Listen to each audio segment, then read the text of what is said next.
So this morning we are going to consider the recent work by Dr. Carl Jung on the subject of flying saucers.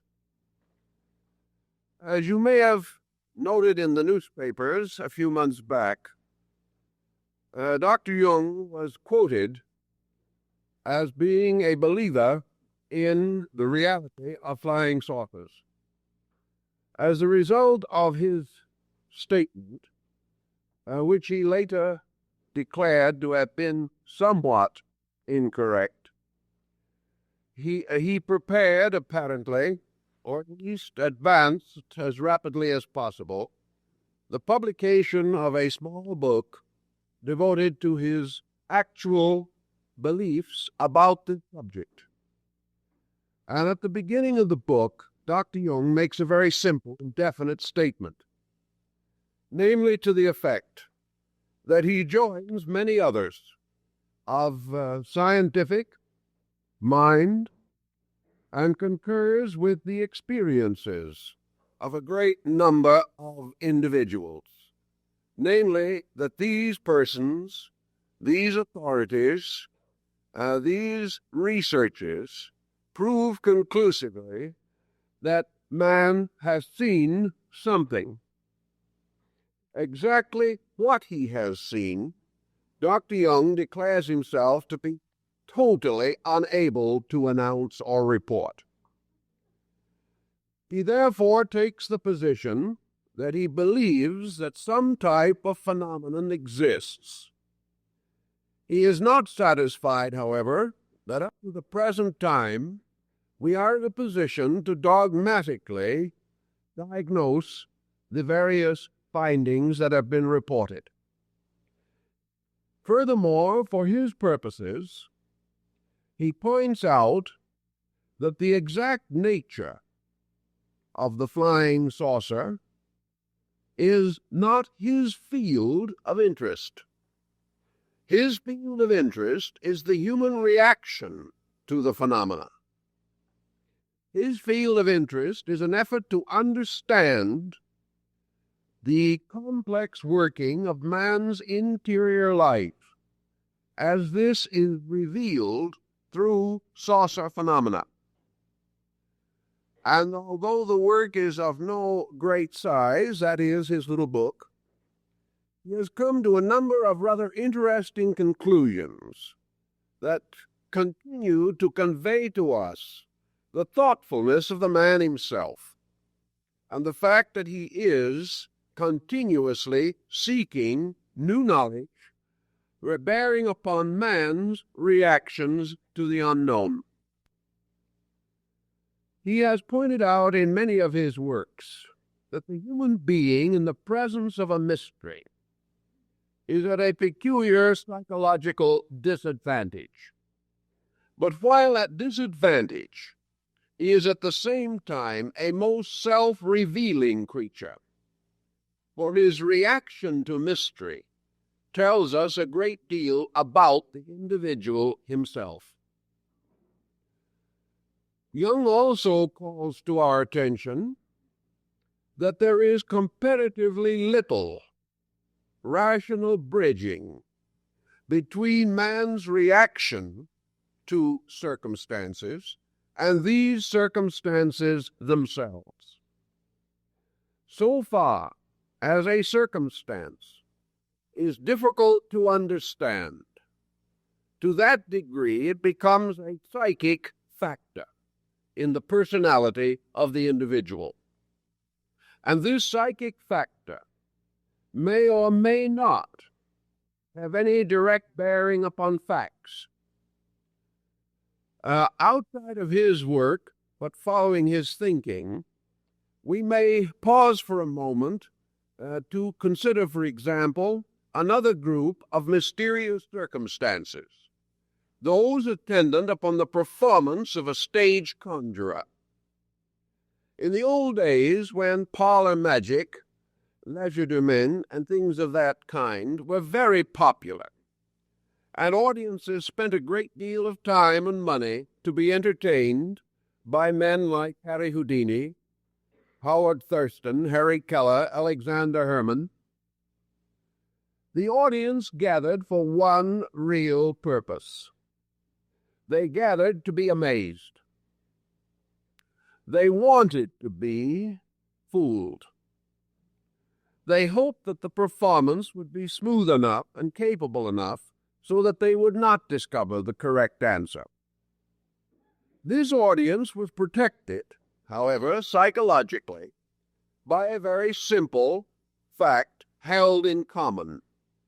The audience knew, as a group, that the work was done by some kind of trickery, that it was done by the hand being quicker than the eye, that it was done by means of expensive and intricately devised equipment, so that these tricks were largely manually or technically equipment or devices suitable for the performers.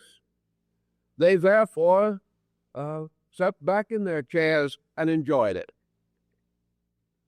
Yet every person who has been a professional in the field will bear witness to the fact that a certain percentage of the audience, perhaps not a large percent, refuse to accept the mechanical explanation. Stage conjurers have received letters and have been called upon repeatedly by persons who are convinced that these magicians actually possess supernatural power. Now, this has a bearing on our subject in this way. The individual, in the presence of a mystery, must either take recourse in certain fact-finding concepts within himself, or else detach himself from these facts and fall into a kind of mystery, a mystery which perhaps he refuses to accept as a merely mechanical production. Each effect seen at such a performance has at least two explanations, one in mystery, wonderment, and the other in the quiet realization of technical means by which these effects are produced.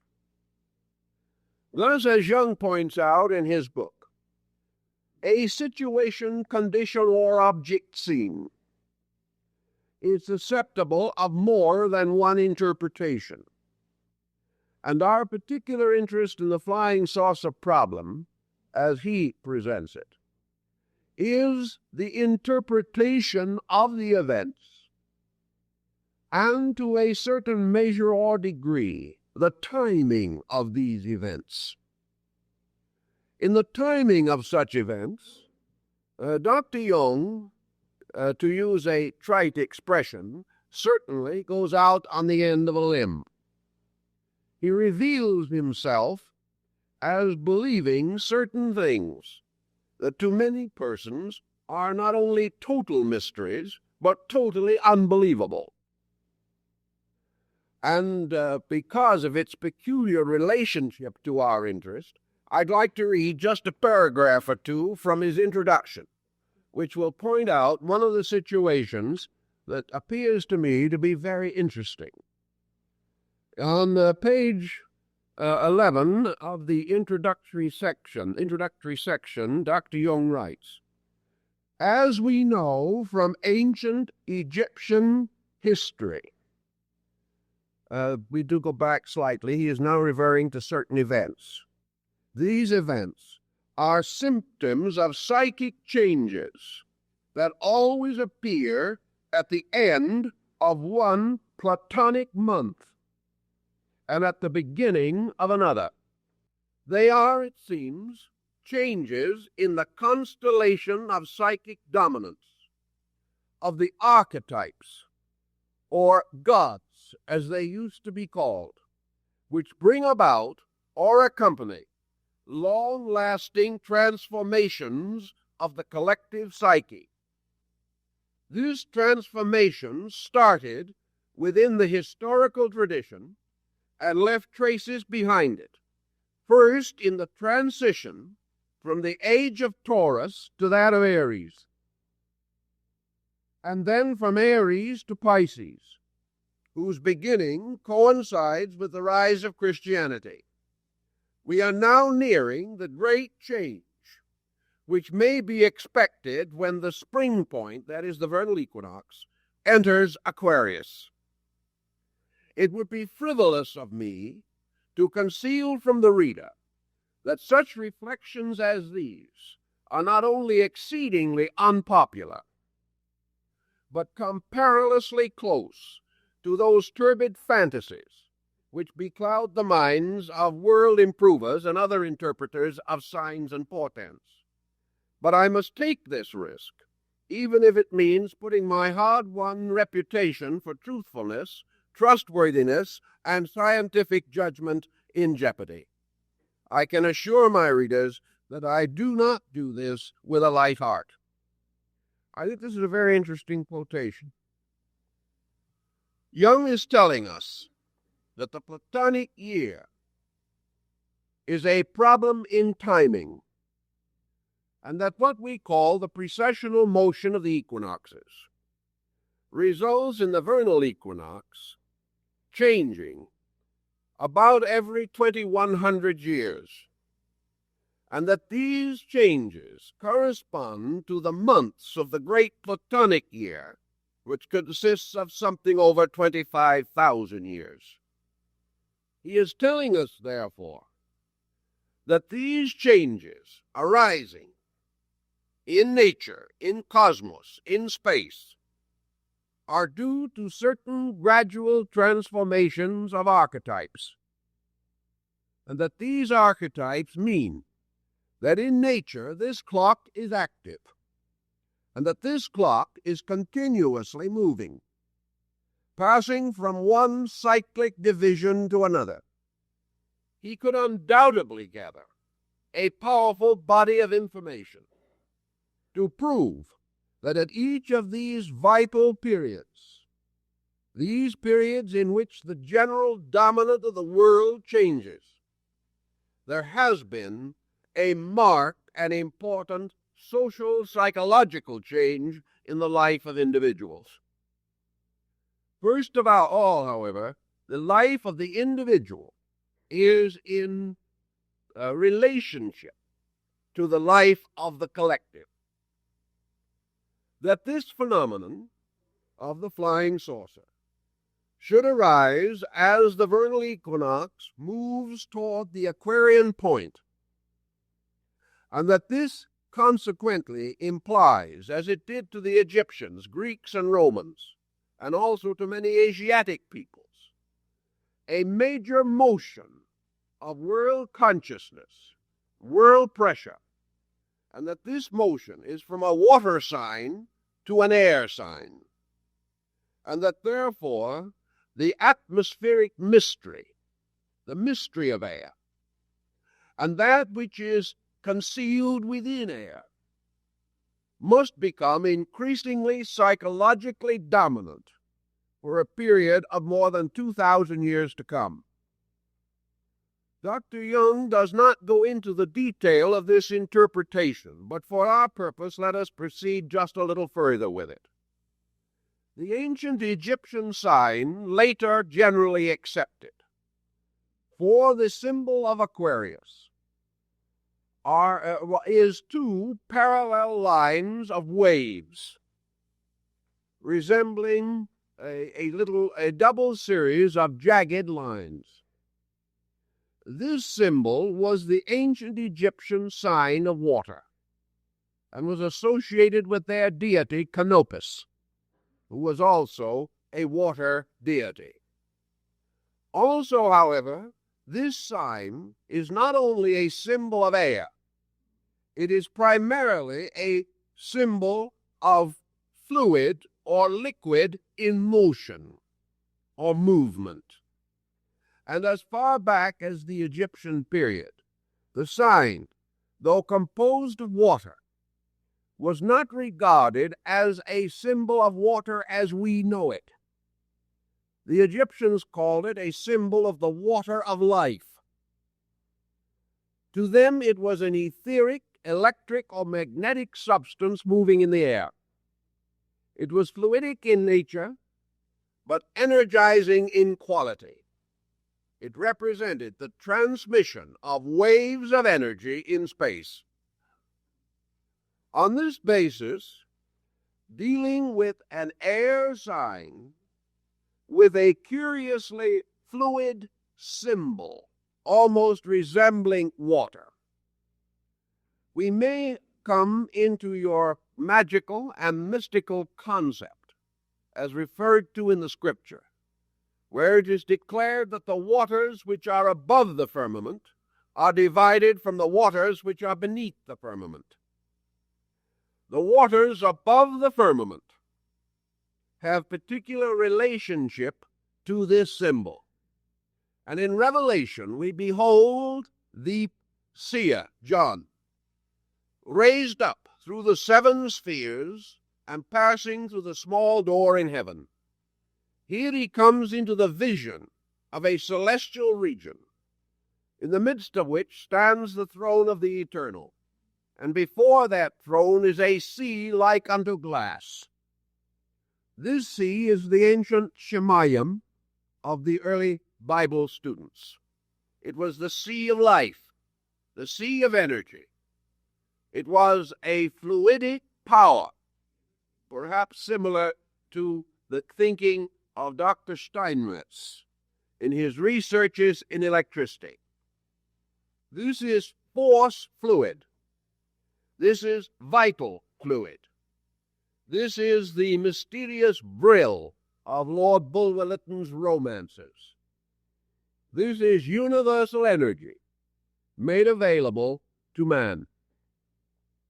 As the sign to which the psychic content of archetype is moving at the present time bears upon this peculiar mystery, it is quite conceivable why an air sign should bring in an age of air. But it is also symbolic that it is not ordinary air. It is not the kind of air that blows upon our cheeks or fills the sails of our ships. It is not the kind of air that we simply obviously accept, the kind of air we think of as being better in the mountains. It is another kind of air. It is an air of life. It is a power moving in air. It is the symbol of an energy-filled space. And in the midst of this energy-filled space, we begin to experience two kinds of essentially recognizable phenomena. The first is man's conquest of physical space, calling upon the most recondite and subtle of all available energies. We begin to sense now perhaps the increasing psychic symbolism which has given us in the present century the aeroplane, television, radio, and now jet propulsion, and the fission of atoms. All these things have to do with space-time energies, and man has gradually become dominant in his consideration of these factors. This age of air conquest has also dramatically and emotionally affected our lives. It has changed the entire structure of our folklore. It has changed our legendary and our mythology. And as Dr. Jung points out, we are now standing in the presence of the creation of a world mythology. A mythology built upon an entirely new dimension of human experience. This is no longer the mythology of ancient gods rattling their spears. This is a mythology based upon the mystery of space itself. And out of this mythology comes gradually a series of space-time symbols. These symbols represented by such researchers as those of Dr. Rhine at Duke University, Here we have the problem of telepathy. We have the problem of mind reading. And gradually we are approaching the mystery of the prophetic spirit as a different dimension of consciousness. Here we are also confronted with man's physical researches into space, as these are interpreted in folklore through the creation of such characters as Superman and the idea of the interplanetary voyages of Buck Rogers. These symbols cause young people growing up in the world today to have a peculiar orientation-disorientation, causing them to change their concept of the impossible and the miraculous. The wizard, like the mysterious Prospero of the Tempest, no longer draws circles or calls forth Caliban from the earth. The old magician, with his black starred robe and peaked cap, is no longer with us. In his place, however, stands the magician's symbol, unchanged, because it represents mystery. But whether they like it or not, whether they want it or not, whether they are willing to accept it or not, the ancient robe of stars, the magician's wand, and the strange ceremonial equipment of ancient sorcery has now been bestowed as a priceless heritage to have and to hold upon the body of modern science. Science is the new magician. Science is the new magic. It has all the apparent requirements for this, because, first of all, actually, factually, basically, science is a mystery. It is not only a mystery to the layman, it is a mystery also to the scientist. It is more mysterious to the degree that he knows more. For his search for certitudes is not, up to the present time, rewarded with any final conclusions. The further he explores the great fields of world energy, the more completely he recognizes the incredible area of his search. His own rationality extends as far as it can, but finally also is swallowed up in common mystery. It depends to some degree how far his mind has been tutored, how far his reason can go before it is overwhelmed. Thus we have a series of psychological factors which reveal to us inevitable motion, growth if you wish to call it, change if you prefer, evolution if you like it better, but progressive, inevitable change in the psychic dominance which lie behind individual and collective conduct. This brings us then to the next important factor of our problem. Carl Jung is convinced that there is great work yet necessary in determining what constitutes a challenge to the subconscious and unconscious element in man himself.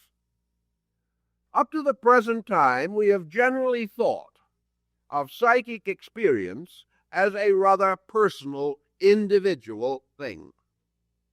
We have talked about and mentioned folk consciousness, but up to the present time, we have far from exhausted the symbolism of this important subject. Jung, following a good many other researchers in the field, and he indicates from his various source materials quoted in this work that he is fairly well acquainted with the literature on all sides of the question. Jung approaches the problem as to what might cause a collective attitude on a mystery.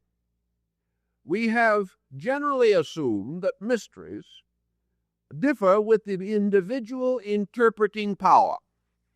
What is mysterious to one person is not mysterious to another.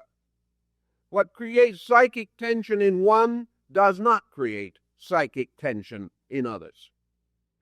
Yet we know that psychic tension is caused. We know that the individual comes under certain pressures, and that these pressures ultimately affect his life.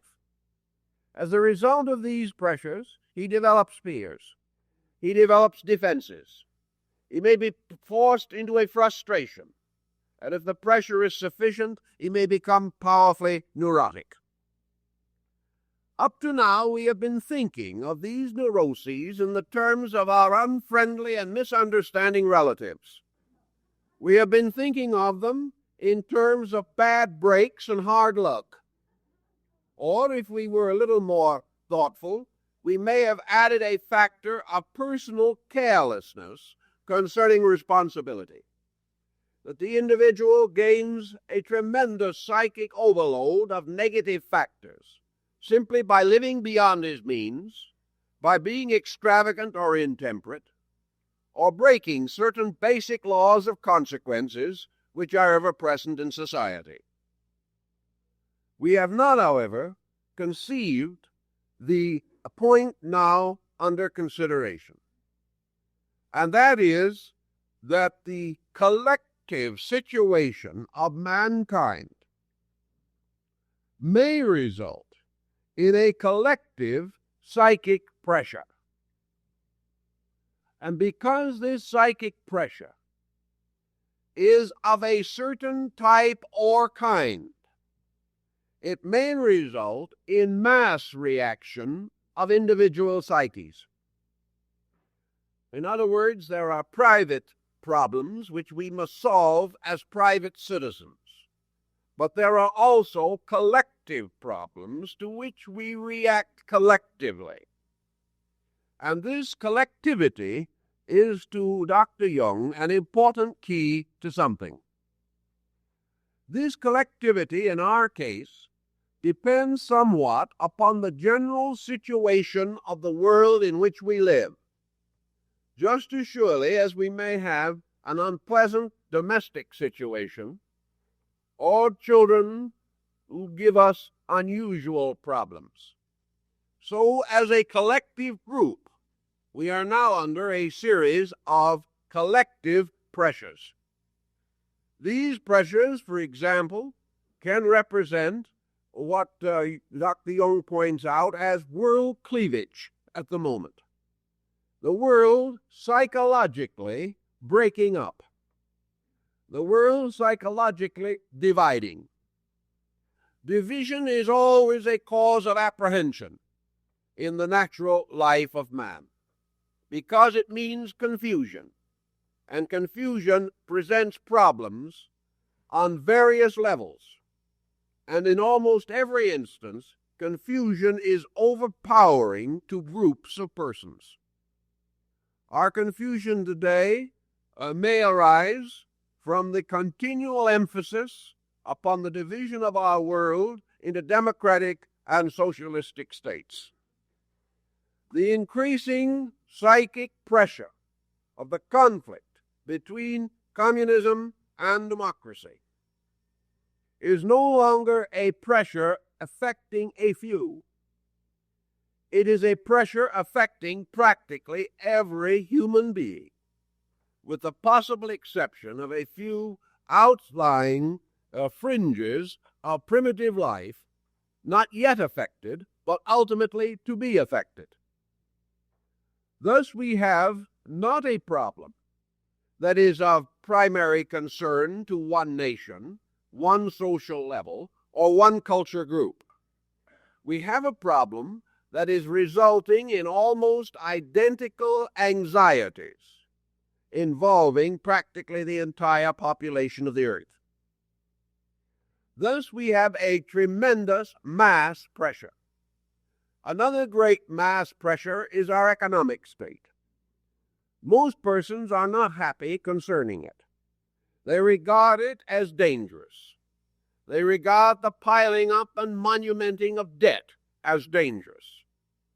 They consider it very possible that around some corner lies a terrible period of recompense for the audacious extravagance of modern man. The average person is not secure in his economic life. He may be at the moment curiously abundant, but even this is a cause of fear.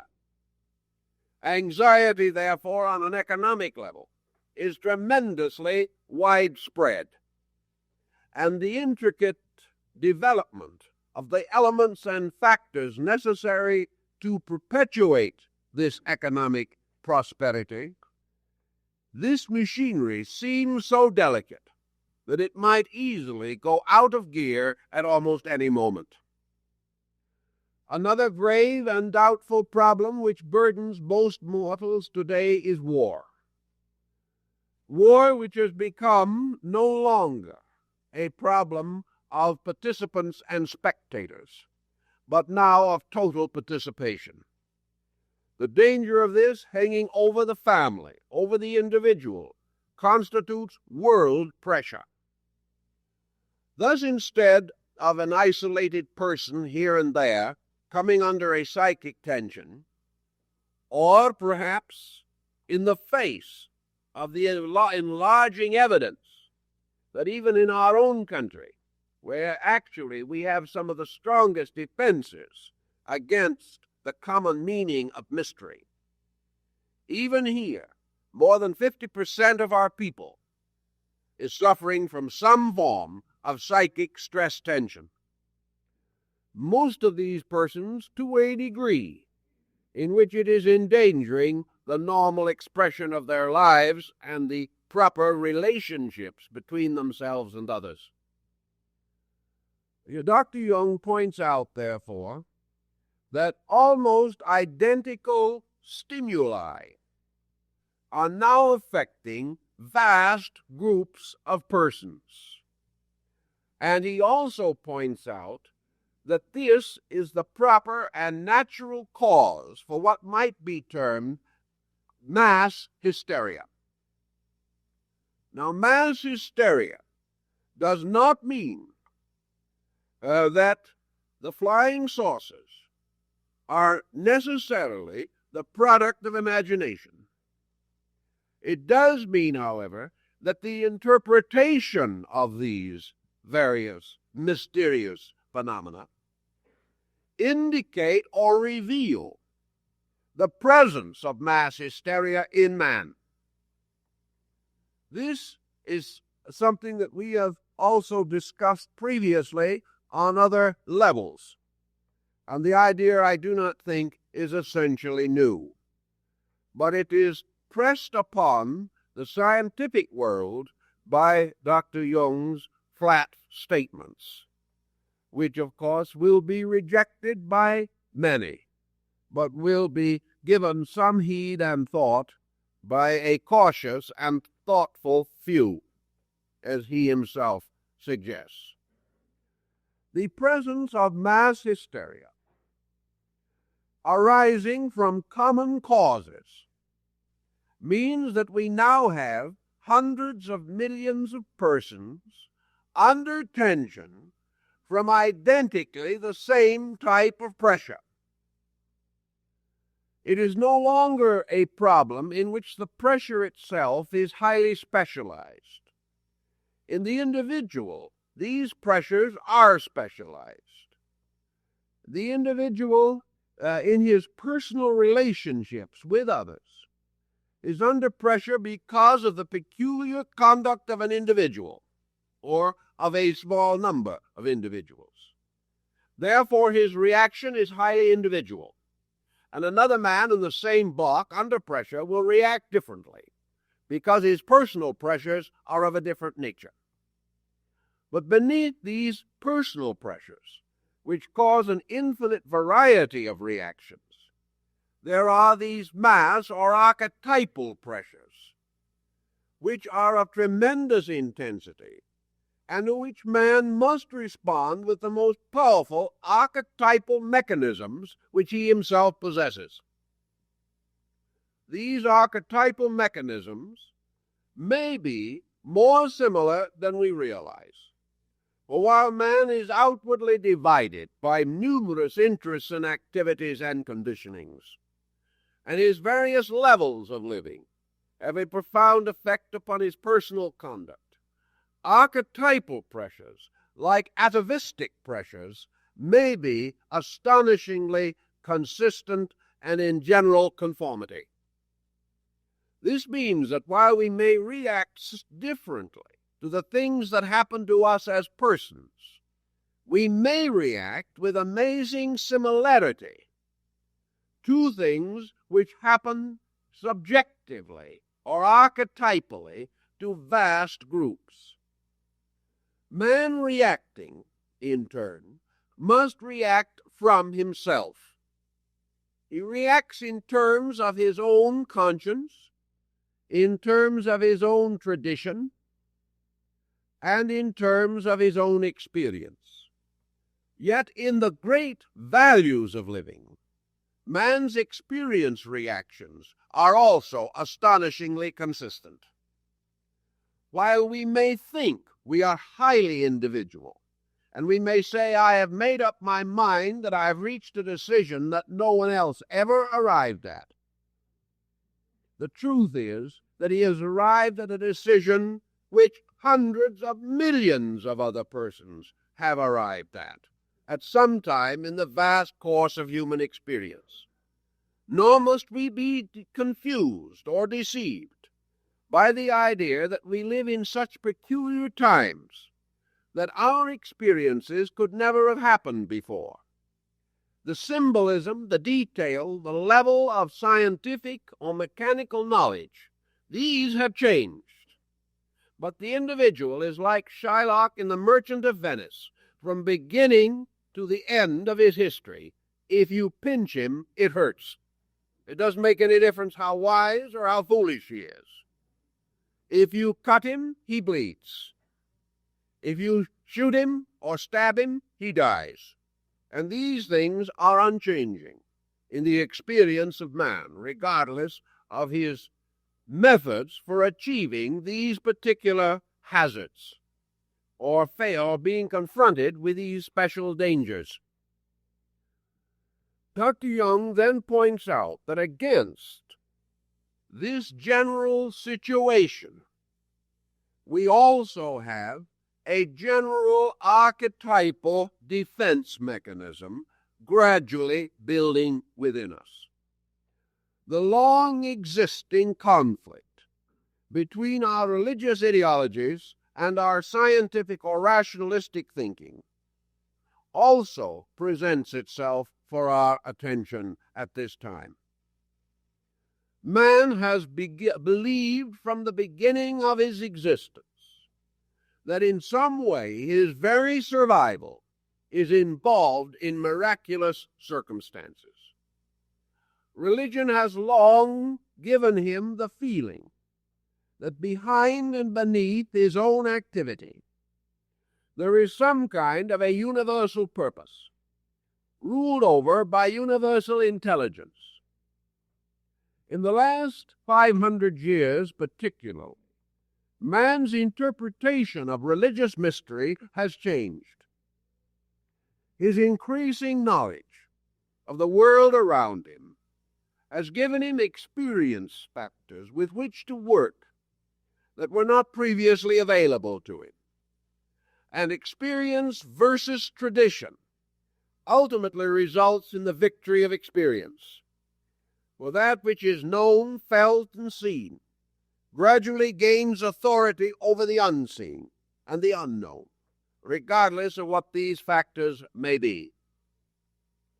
Thus, the problem of divine intercession, the intercession of a good spiritual principle, or of divine punishment, the intercession of a divine retributional agency.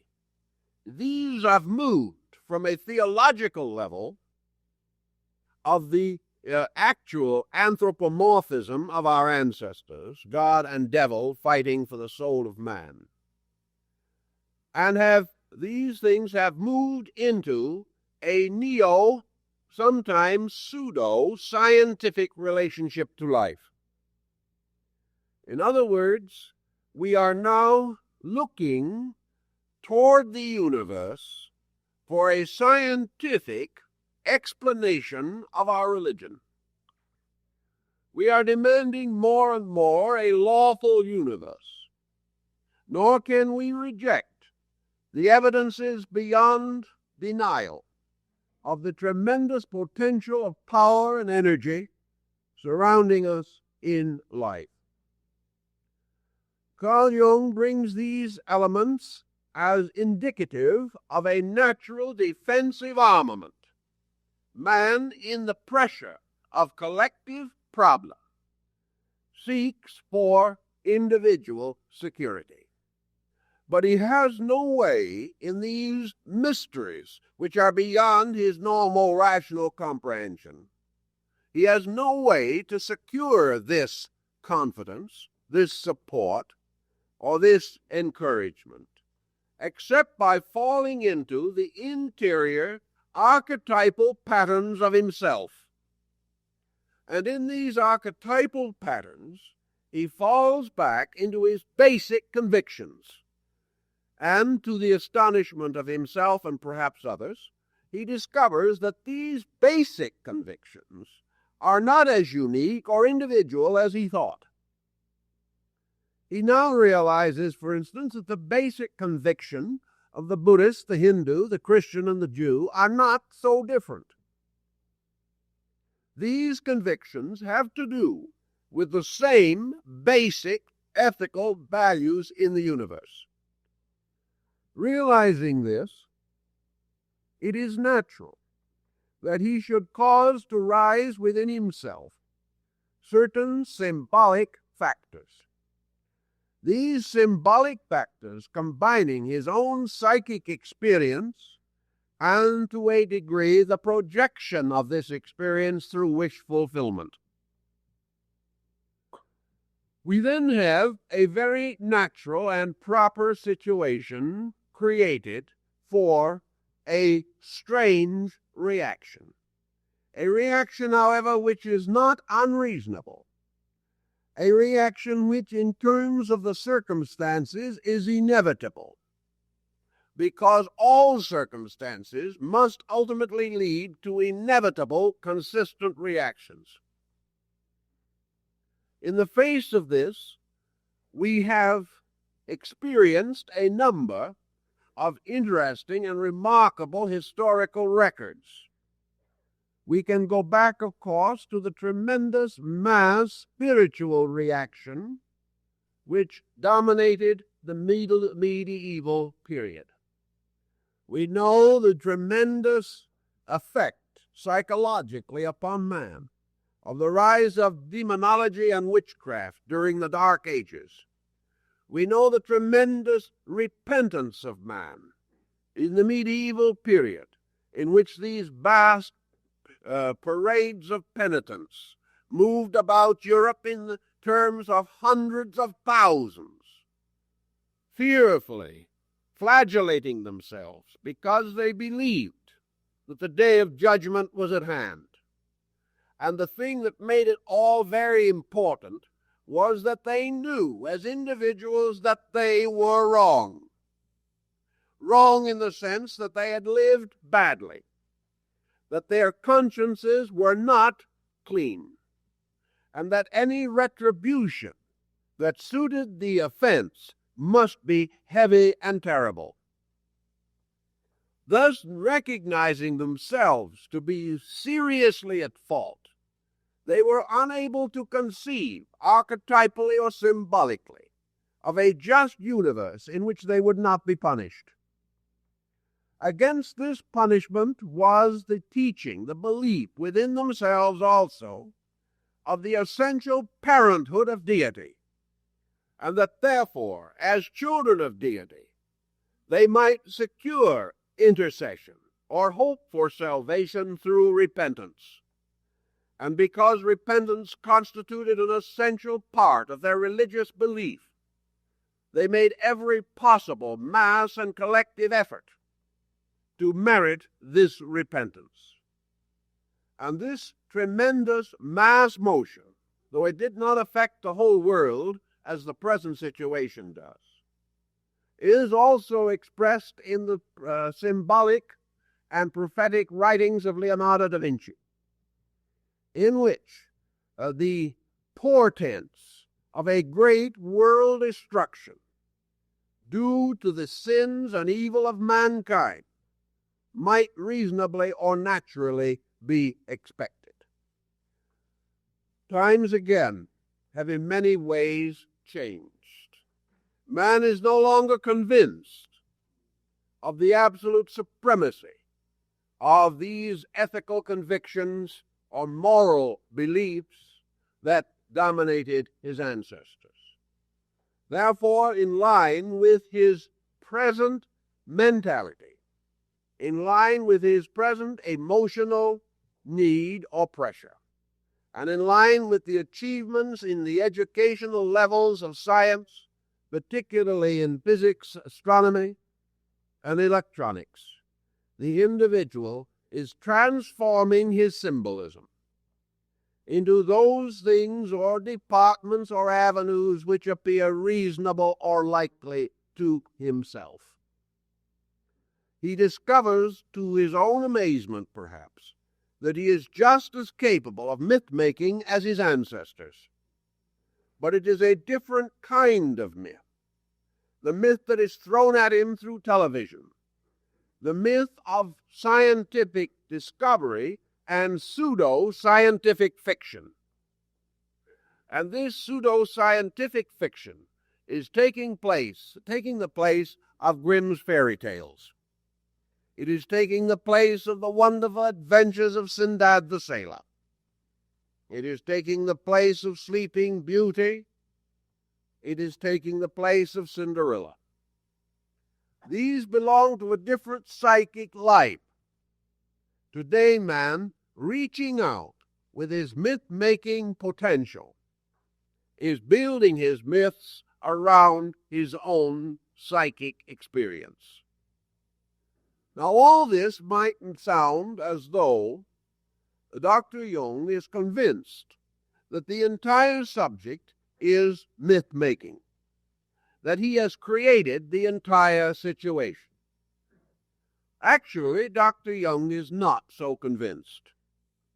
He is convinced, however, that man, in the presence of mystery, of something which he cannot fully rationalize, has suddenly and dramatically revealed or exposed, perhaps almost prematurely, the myth-making mechanism which is within his own nature. That this myth-making mechanism carries with it a strange mixture of religious and scientific elements, that it carries something of the miraculous which science would be inclined to deny. It also carries something of the scientific interpretation of religion, which many theologians would deny. Our story then reveals changes within the archetypal psyche, collective and individual. The individual always existing within a collective, against the pressure of which he has not absolute immunity, only degrees of immunity, according to the development of his own interior personal potential. In this level of thinking, we will assume that something moves across the heavens. This something is for the most part described as a spherical or plate-like disk. This disk has been seen. There are records of it having been seen hundreds of years ago. Jung points this out. But he also points out that the whirling disk is not only a scientific symbol, but one of the oldest religious symbols of mankind, something we are inclined to overlook. In Indian mythology, in the wonderful story of the Bhagavad Gita, the deity Vishnu tells Arjuna, the prince of men, that when virtue fails upon the earth, I will come forth. Among the basic symbols of Vishnu, always carried by this deity in one of his several arms, is the chakra, or the whirling disc. This whirling disc is also the Buddhist and Tibetan mandala or mandara, the symbol of whirling motion, and most of all, in all mythologies, the symbol of totality, of unity, and of completeness. The appearance of the chakra, or whirling disc, would be difficult to explain consciously to Western man, even as it would be difficult to explain the whirling swastika-like hammer of the Nordic deity Thor. The hammer which, thrown vast distances, performs its mission and then whirls back like a boomerang to be captured again by the deity of power who wields it. Here also is the mysterious many-legged symbol, like a swastika, associated in English heraldry with the Isle of Man, and also in Southern European heraldry with the ancient state of the two Sicilies. Here we have a mysterious whirling symbol, a symbol which has from the beginning of time archetypally been employed in religion. There are many other examples of this same type of symbolic figure. It appears in vestments. It appears in various religious art, both Christian and non-Christian. Most of all, however, it is a subconscious power symbol. And it is also, unconsciously or subconsciously in man, a symbol of the presence of a power superior to man, and likened in the Indic mysteries to Vishnu. Now, Vishnu is the preserver. He is a symbol of the protection of man against the inevitability of absolute law without mercy. He is the intercessor. He is a presence of messianic significance. In Buddhism, throughout ancient times, the belief in the advent of a new power of benevolence in the form of the celestial Bodhisattva Maitreya has been recognized. In the last 50 years, throughout the Mahayana areas of Asia, where this type of Buddhism dominates, legends have been gathering that this deity was to come again and would come soon for the salvation of his people. That this Maitreya principle or symbol is also, therefore, the symbol of a deity coming in glory for the salvation of his people. Now, it would appear that we might have a series of rather complex symbolisms here, and we have. The actual basis of it all probably still evades discovery or eludes us. But we do know that the whirling wheel, whether it Buddha's wheel of the law or the mysterious whirling wheels within wheels of Ezekiel's vision, has a particular and special meaning. A few years ago, the Republic of India selected the chakra, which is the spinning wheel, the whirling wheel, the mandala, the mysterious instrument weapon to Vishnu, accepted this as the official symbol of their nation. This symbol of the wheel is the symbol of law, of motion, of change, of order. And for some reason, which is perhaps obvious and perhaps not obvious, this has become closely identified with the flying saucer problem.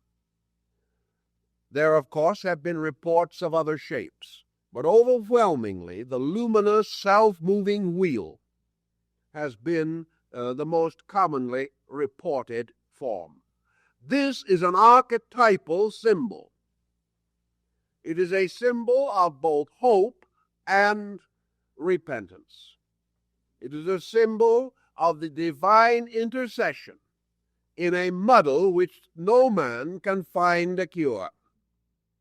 It is the final problem of the child, having exhausted every resource of its own, has finally dumped the problem in the parental lap.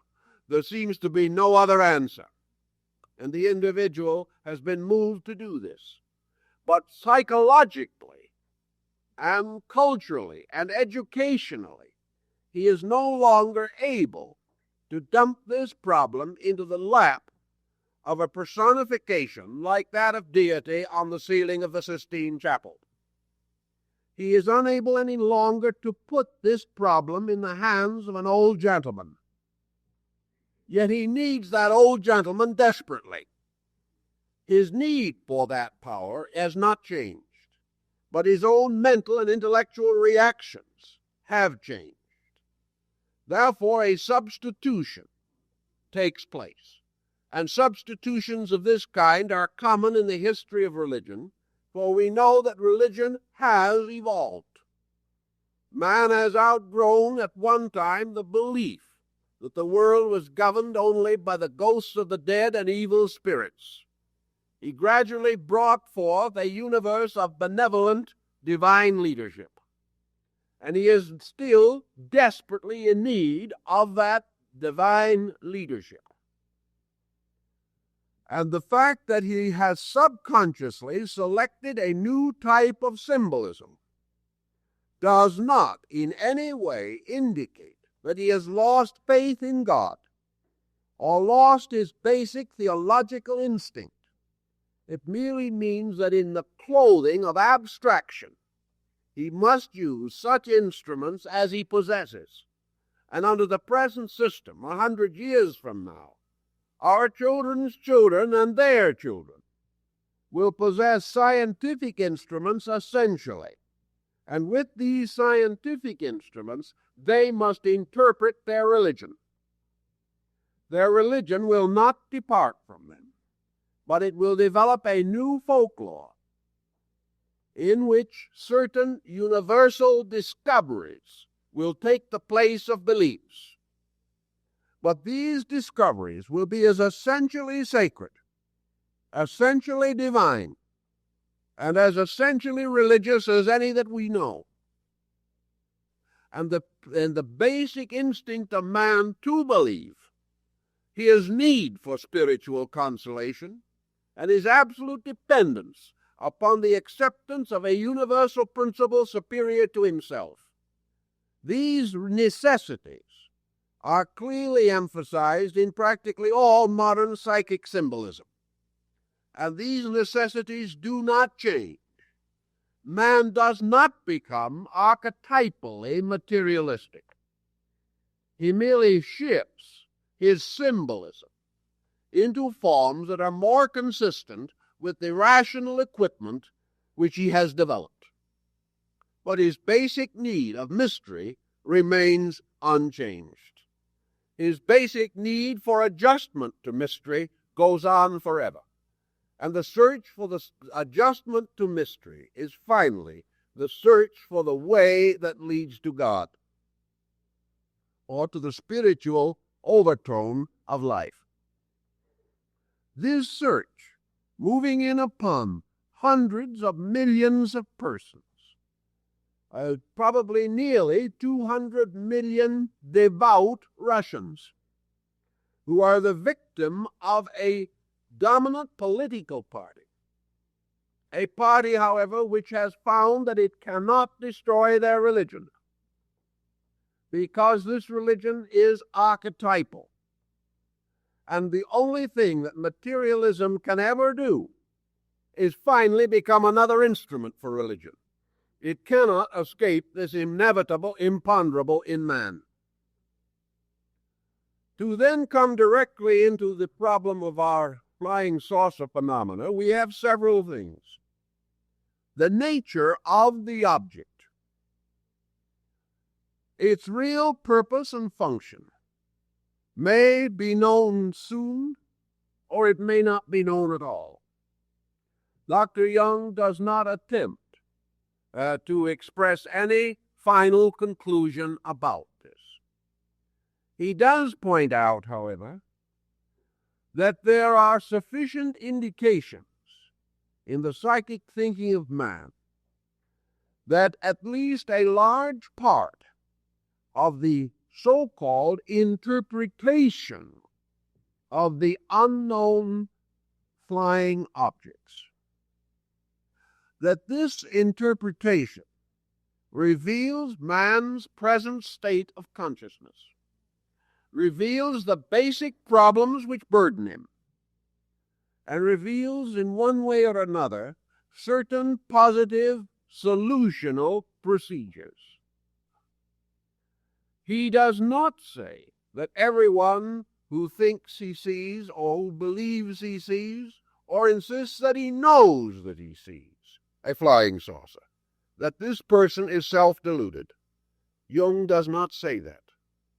He does say, however, that this person, under the pressure of an unknown circumstance, either real or imagined, and actually there is very little difference in the terms of the psychic urgency, that he reacts instantly to that which he himself is able to contribute to the interpretation of this type of object.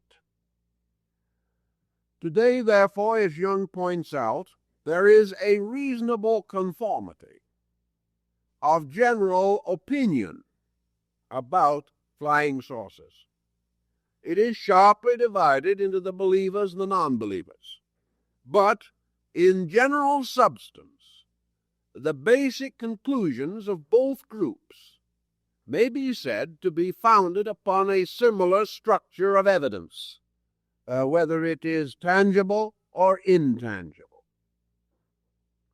Now Dr. Jung brings up another important question, which I think he could have carried a little further than he did.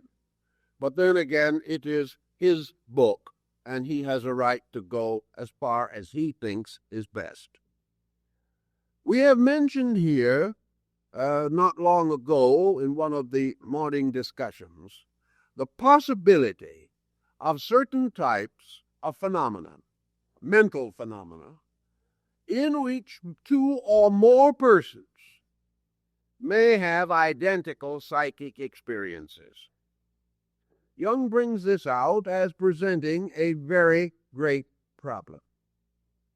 Whether this problem is as real as Dr. Jung assumes, I am not going to say, but I suspect that it is merely need for further research.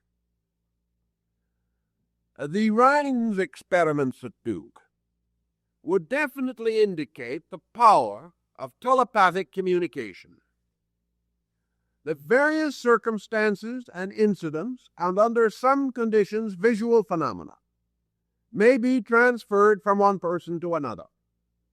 This is particularly true where persons are peculiarly sympathetic, or, as in the case of extremely sensitive individuals, of extraordinary receptive power of precipitation and visualization. If it is conceivable that a thought can move from one mind to another, and in that other mind take on some visual form, as in the case of the various card delineations, in which squares, circles, triangles, and stars can be telepathically communicated as forms. If this is possible, we are in the presence of a very interesting circumstance. One person passing on a form of this kind to another is an interesting, curious phenomenon in itself. But it tells us much more. It tells us that such a power does exist, and furthermore, that by faculties and powers within man himself, a form can be projected from one mind to another. Yet this projection is based upon the communication of a thought. It is not the card that is passed from one person to another, but the likeness or similitude of that card interiorly visualized. If this be true, what is our next thought? If an individual possesses power to do this, the success of the experiment depends upon two things. First, the adequate power of the projecting mind, and the second is the adequate receptive power of the receiving mind. If these two elements are adequate, the transmission of form, idea, or sound may be accomplished. Let us suppose, for example, that artificial means were used, by means of which the power of the projecting mind was amplified. Let us say that it was hitched to some kind of a machine, in which its energies would become greatly intensified.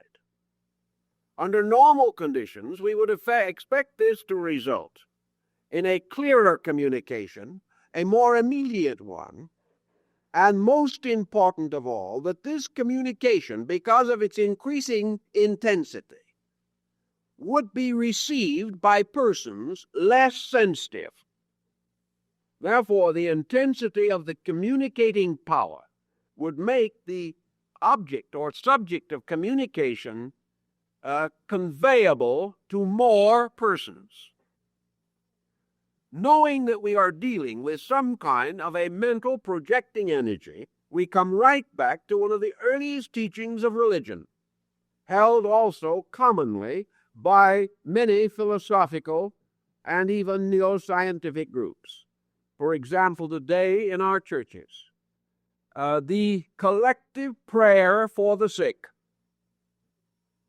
in which the congregation is asked to send its thought, its love, and its healing good wishes to a sick member of the congregation, with the full belief that where two or more are gathered,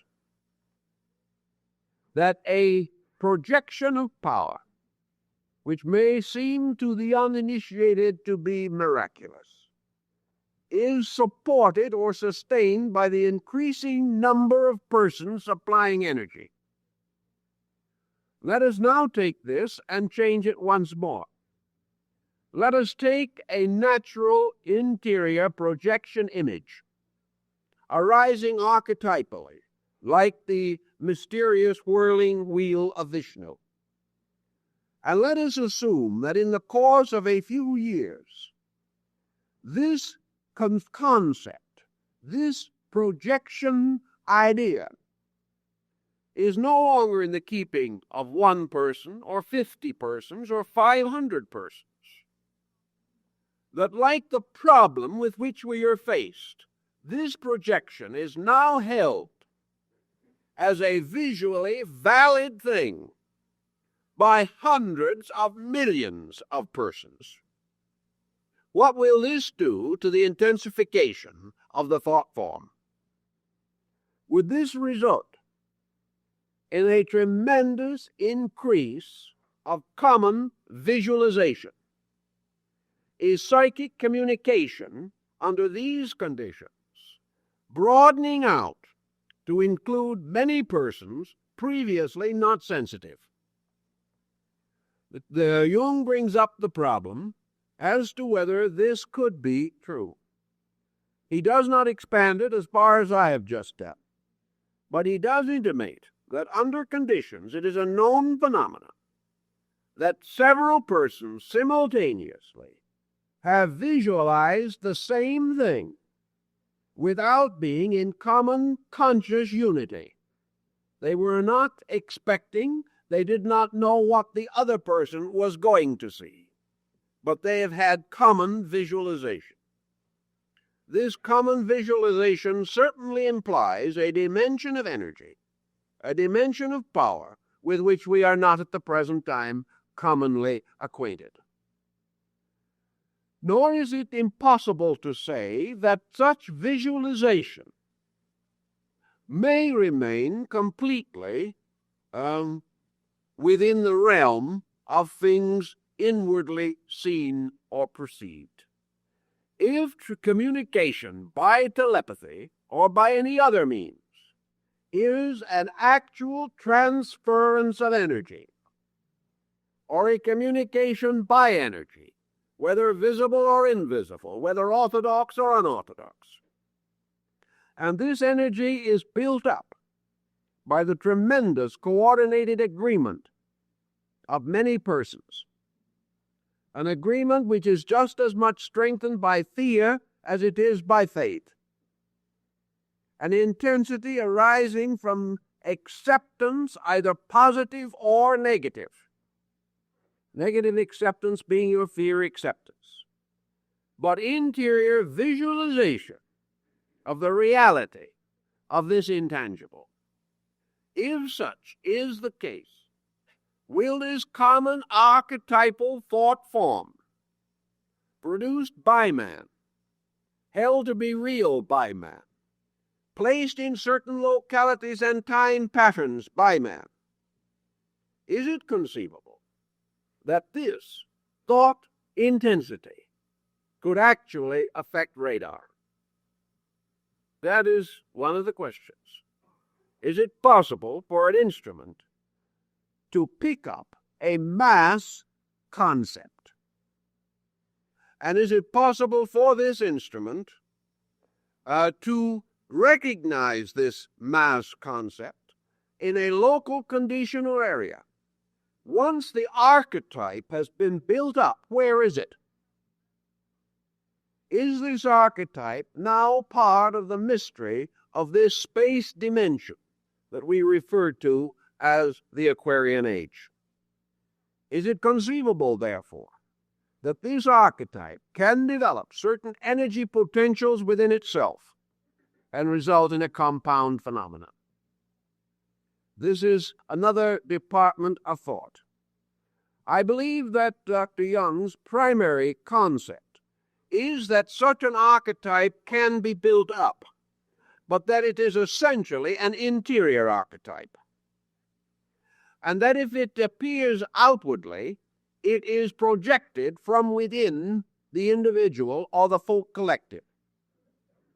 Contrary to this thinking, he therefore appears to assume that this archetype is projected upon an unknown object. Rather than to affirm at this stage, at least, that the archetype is the object, he implies that the archetype is projected upon an object or a circumstance unexplainable. And this is, to a measure at least, his compromise between the reality of the flying saucer and the concept that it is only a myth.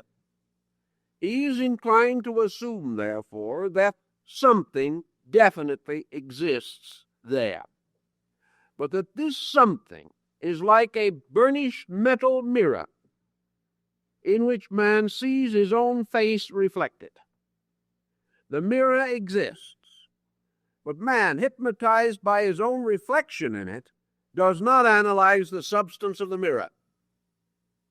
He analyzes only his own likeness in that mirror. The nature of the phenomena, therefore, into which all this is measured, or reflected, or mirrored, may be of a contrary type or kind to that generally believed. It may have an entirely different explanation, as yet entirely unrecognized. But this, again, has to do with mechanical situations. the projection of man relating to this has to do with the survival of his own ethics. It also has to do with the survival of his sanity and the survival of his world as a great ethical institution. Thus, the primary interest lies in the circumstance of the diagnosing of this almost instinctive reaction, which of course reminds us of the highly intensified reaction to the famous story of the invasion from Mars in the television broadcast by Orson Welles. This, although the program was interrupted frequently to assure the viewer that it was a fictional story, caused a comparative panic by those who refused to accept the fact that it was fiction. Thus, the individual, once his orientations are shaken, especially by visual phenomena, loses the sense of his own integration and falls back into his natural pattern of fears, anxieties, and doubts. Jung, pointing this out, indicates one abstraction, which again he does not carry to its, seems to me, its logical extreme, but certainly something can be derived from the concept. Namely, the final proof of man's own integration lies in the fact that his imagination will reveal to him nothing but good. This is the final integration. The final integration of man is that he may accept mystery without fear on all levels of existence. That the unknown no longer carries anxiety. Actually, when the unknown no longer carries anxiety, man is then religious. Because theoretically, at least, the unknown cause of things must be God.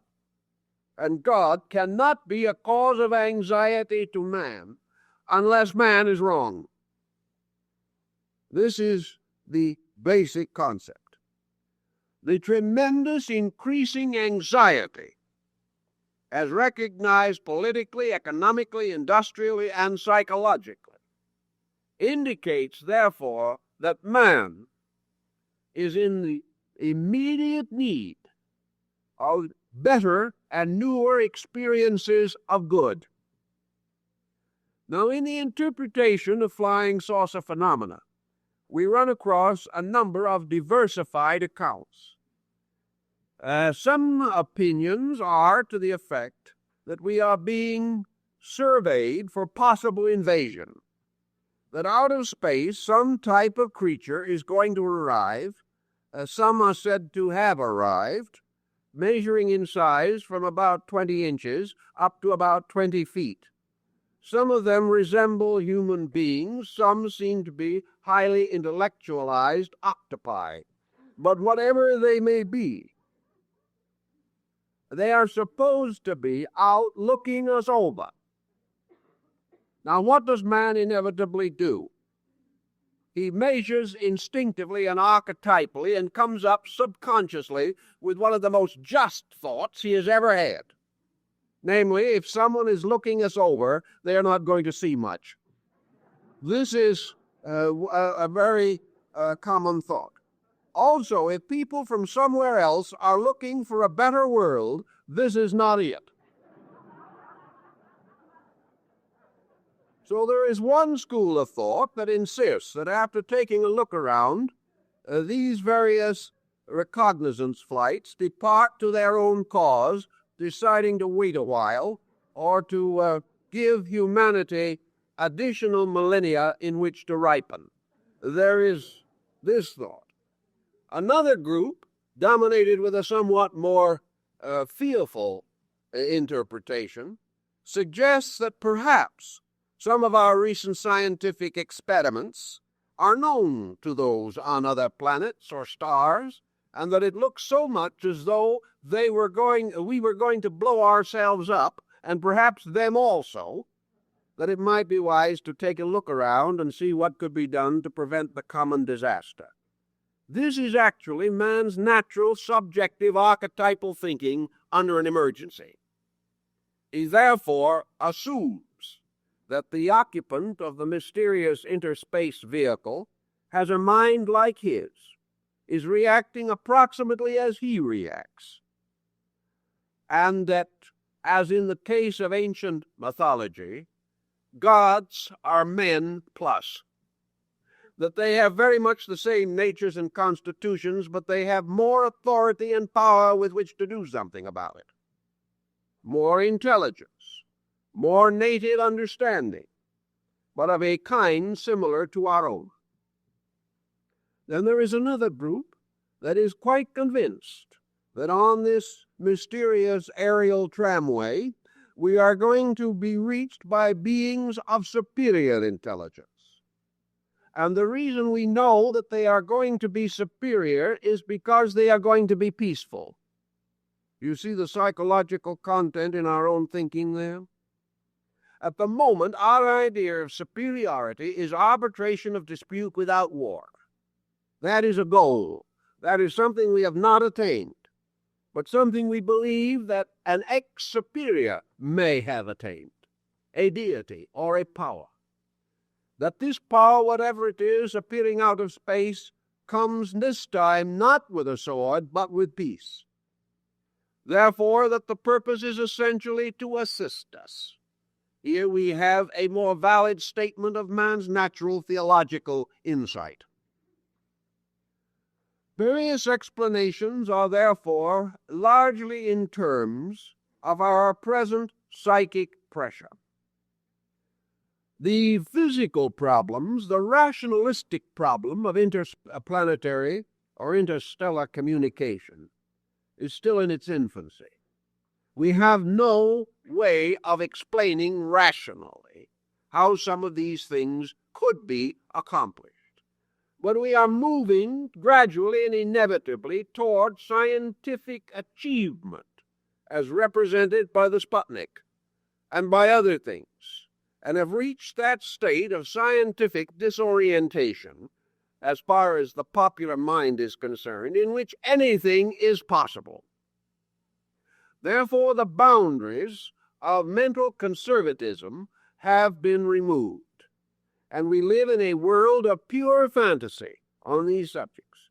And this pure fantasy, without censorship, gives us a tremendous release of ourselves without censorship, throws us directly upon our own resources, tells us whether subconsciously we love or fear life, subconsciously whether we believe in truth or do not, whether we accept a rational, lawful universe or we do not. Also, in the development of this concept, we gain some insight into our concept of creatures unlike ourselves, and show to what degree our imagination precipitates ideal types or subversive types in nature. For our practical purposes, therefore, the story of the flying saucer becomes a tremendous psychological testing. It is a new kind of test. It is a test that out-Rorschachs the Rorschach test. It is a test in which man is no longer asked to put square pegs in round holes, or is not expected to look at pen blots and try to read them. Yet, the mysterious dot floating in the sky is a kind of pen blot. It is a kind of mystery into which man must read something, and all he can ever read into anything is himself. Thus, the entire pattern can be regarded almost as a complete Freudian mystery. Freudian in the sense that just as we interpret a dream as having certain psychological meaning, so all of man's attitudes toward the unknown and his efforts to visualize the unknown in fantasy These processes will result in a kind of dream. A dream about his own inner life. No longer merely a personal life in every instance, because the dream moves back into archetype and reveals needs, pressures, and collective problems. But that this dream is capable of analysis, and that in the analysis of it, we gain far more about insight into man, life, nature, and being than we gain by attempting to solve the actual mechanical mystery of the sources. That what we are really dealing with is a crisis in the great Platonic year, a crisis in which man, moving from one pattern of archetype symbolism to another, is confronted with an entirely new way of life, a way of life which is in his own archetype, but is not in the persona or outer conscious self. And the relationship of archetype impelling and impressing itself upon self, upon the objective person, results in bewilderment and confusion, until this bewilderment is arbitrated and this confusion solved by the integration of the two parts of man's own nature, or the establishment of an interior totality.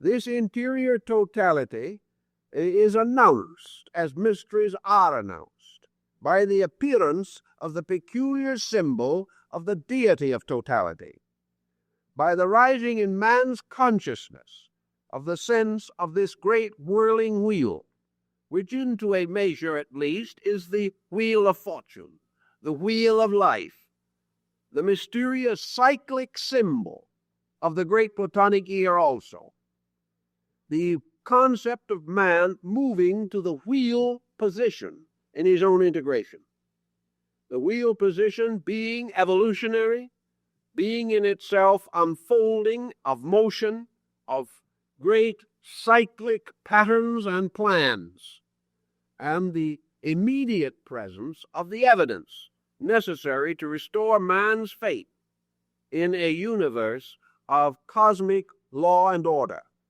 of motion under law and in law, and the motion itself the very energy with which man is attempting to solve the various political, social, economic problems of his time. The wheel has been the symbol of industry since the dawn of time. The wheel has been the symbol of transportation and, to a measure, of communication.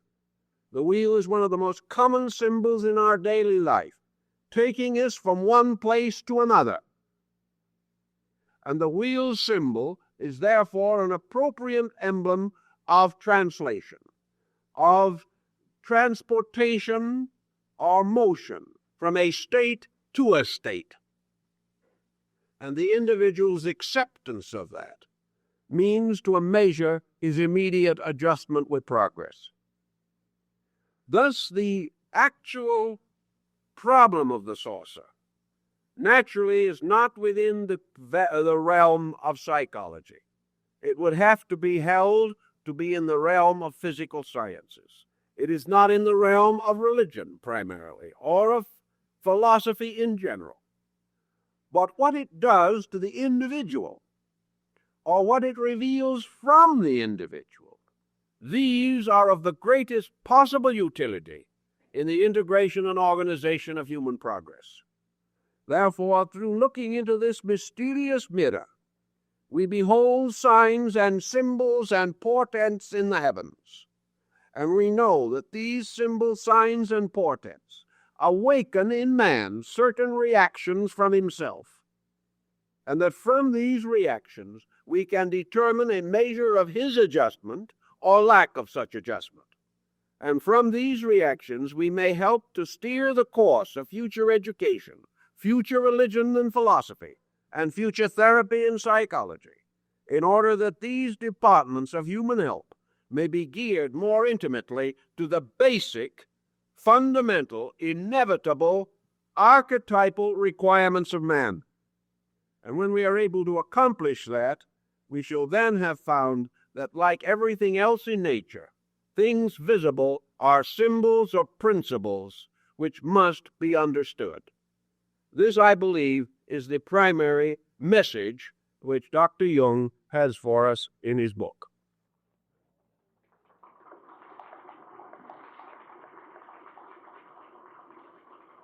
Now I'd like to make 2 or 3 announcements which I trust you will take notice of.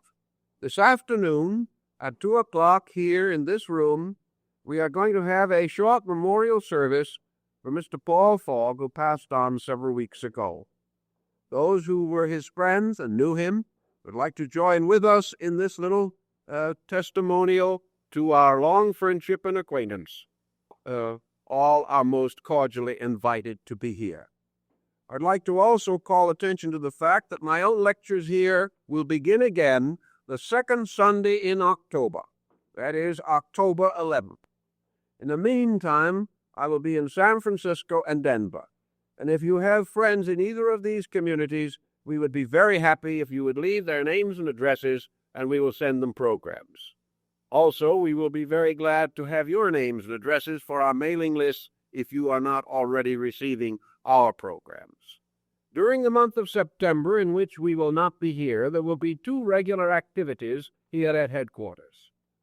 Beginning on September 5th and on Saturday afternoons at 3:15 p.m.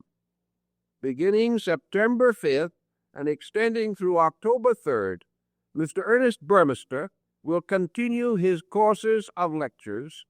The subject for this series, the opening subject at least, is telepathy as a means of communication. That, I think, would be right in line. I know his thinking on these subjects, and I'm sure that he will give some very interesting factors relating to the idea of communication which we discussed this morning. These lectures will be given in our classroom, and we hope that you will pick up a piece of publicity or communicate with our staff so that you may know about Mr. Burmester's work. Beginning next Sunday morning and for 4 Sunday mornings at 11 o'clock, Dr. Framrose A. Bode will speak at 11 o'clock here in our room, in the auditorium, beginning next Sunday morning for 4 Sundays, and his first subject on September 6th will be What is the Soul? We hope that many of you will be interested in his work. As you know, both Dr. Bode and Mr. Burmester are members of our staff and are concerned with our way of life and the things that we believe are essential and valuable, and we hope that you will attend these good activities and that you will tell your friends about them. Mr. Burmester beginning on Saturday afternoon, September 5th at 3:15, and Dr. Bode beginning on September 6th at 11 o'clock. So we hope that you will tell your friends and let them know about this activity. Now, as we will not be with you for a few weeks, we hope that you will take up this opportunity to do some specialized reading and will therefore visit our book tables and supply yourself with your late summer literature. We believe that this will be of value and help, and also through the support given by our book sales, we are able to continue this work. And of course, we, at the present time, are in special need of all the help you can give us with this heavy building program on our hands. So we hope you will visit the book table. We have some used books for your consideration, and that you will subscribe to our magazine, and will let us have the names of your friends in Denver or San Francisco who might like to attend our lectures. And in the meantime, until I see you again in October, on October 11th, just be happy, be good, and God bless you.